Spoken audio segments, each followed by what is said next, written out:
Fabidou, alors bienvenue à ma nouvelle série Fab Écoute. Alors c'est très simple, le concept de cette série-là, c'est de répondre le mieux possible et de vous conseiller dans ce qui vous arrive. Alors vous avez été plusieurs à m'envoyer des messages et je vous remercie énormément, ça me touche beaucoup de voir que vous me faites confiance. Alors nous allons commencer avec la première question. Alors la première question que j'ai reçue, la voici.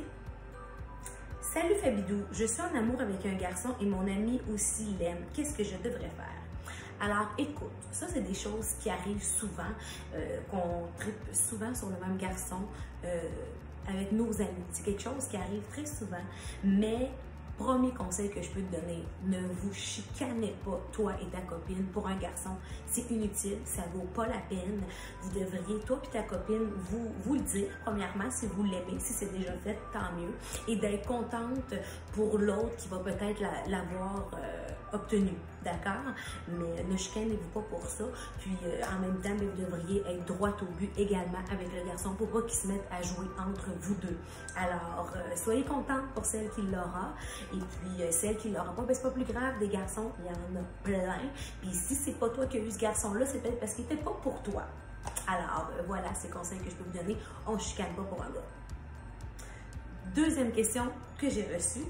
Allô Fabienne, mon copain m'a trompée, mais je l'aime encore. Je fais quoi? Ça aussi, c'est une énorme question parce que c'est des choses dans la vie qui arrivent de vivre de l'infidélité. Maintenant, si tu l'aimes encore, c'est ta décision à toi. Tu as le droit de l'aimer encore malgré le fait qu'il t'a fait du mal. Maintenant, c'est à toi de voir tes limites. Est-ce que tu as envie de lui laisser une chance, puis de bien discuter avec lui, puis de lui dire que ça t'a blessé, puis que tu ne veux pas accepter ce type d'attitude-là et que tu ne veux pas qu'il te refasse ce coup-là. Tu peux également aussi le laisser parce que toi, tu n'acceptes pas de t'avoir fait tromper puis d'essayer de passer à autre chose, même si ça va être très dur, mais c'est toi qui sais qu'est-ce qui est mieux pour toi. Donc, c'est pas nécessairement négatif de laisser une chance à quelqu'un qui t'a fait de l'infidélité, c'est vraiment toi qui le sais. C'est sûr que malheureusement, souvent, un gars, quand il est infidèle une fois, c'est bien rare qu'il ne le refait pas plusieurs fois, mais qui sait, il faut toujours laisser la chance au coureur. Donc, c'est vraiment toi qui le sais, mais c'est beaucoup plus facile hein, de dire à quelqu'un « Ah, moi, je ne serais jamais revenue avec », mais quand on le vit, par exemple, c'est différent. Donc, je te souhaite vraiment bonne chance sur ta décision, mais fais vraiment ce que ton cœur te dit. Puis, sens-toi surtout pas coupable de l'aimer encore, c'est normal. Troisième question que j'ai reçue. Allô Fabienne, aujourd'hui je t'écris parce que tu es pour moi une personne de confiance et je te trouve très inspirante. Un gros merci. En bref, parfois j'ai de la difficulté à entretenir une bonne relation avec ma mère. Je l'aime de tout mon cœur, mais souvent on se chicane. J'aimerais beaucoup développer une relation saine et amicale. Merci de ta générosité et ton aide. Écoute ma belle, c'est vrai qu'à votre âge, c'est difficile d'avoir une relation avec sa mère amicale. Je le sais, j'ai passé par là. Écoutez, moi, quand j'étais ado, moi puis ma mère, c'était chien et chat, ça ne marchait pas. Et c'est pour cette raison que j'ai été en famille d'accueil, parce que moi puis ma mère, ça ne fonctionnait pas.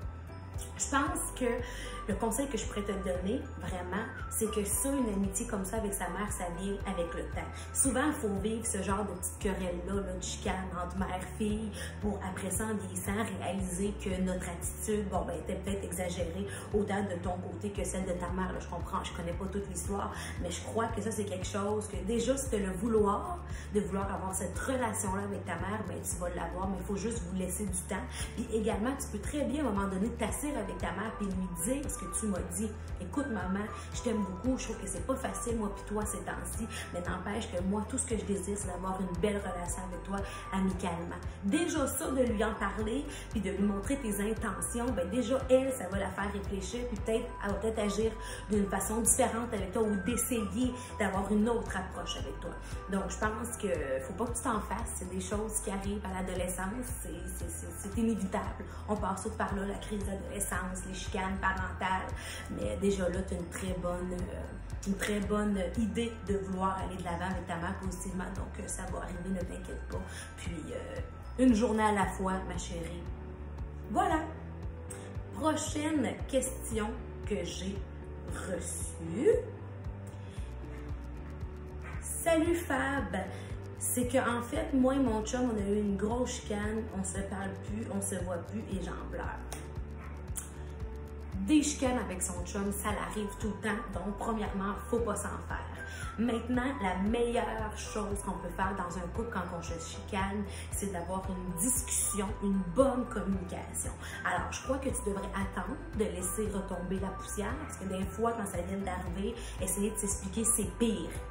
Alors, parfois, c'est mieux d'attendre que toutes les deux laissent tomber la poussière, réfléchissent à qu'est-ce qui les a poussés à se rendre à une chicane comme celle-là que vous avez eue. Puis après ça, je crois que tu devrais t'asseoir avec lui puis parler sérieusement puis lui dire, écoute là, cette chicane-là qu'on a eue, moi j'ai pas aimé ça pour x raisons. Toi, qu'est-ce que tu n'as pas aimé de cette chicane-là? Qu'est-ce qu'on pourrait faire toutes les deux pour éviter d'avoir une chicane comme ça? Parce que moi, ça m'a fait beaucoup de peine puis j'ai pas envie que ça se termine ainsi sur cette note-là parce que je t'aime et je veux travailler sur notre couple pour que ça aille mieux. Donc déjà, quand on a des discussions comme ça qui sont matures, puis qu'on explique comment que nous on s'est senti, puis qu'on écoute l'autre personne comment elle s'est sentie face à cette perception-là, ben ça aide énormément les choses. Alors, ma belle, je te souhaite bonne chance dans tes relations de couple. Je suis sûre que ça va bien aller, que ça va s'arranger. Tout ce qu'il faut, c'est que vous ayez une bonne discussion.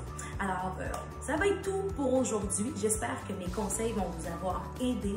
N'hésitez pas à m'écrire sur toutes mes plateformes pour pouvoir me poser d'autres questions, pour avoir d'autres conseils. Ça va me faire plaisir de vous aider. Je publie une vidéo de Fab Écoute à chaque semaine. Et puis, n'hésitez pas à commenter, me dire comment vous avez trouvé la vidéo. Liker, partager et bien sûr, s'abonner à moi si ce n'est pas déjà fait. Un gros merci mes Fabidous et puis on se retrouve la semaine prochaine pour une autre vidéo de Fab Écoute.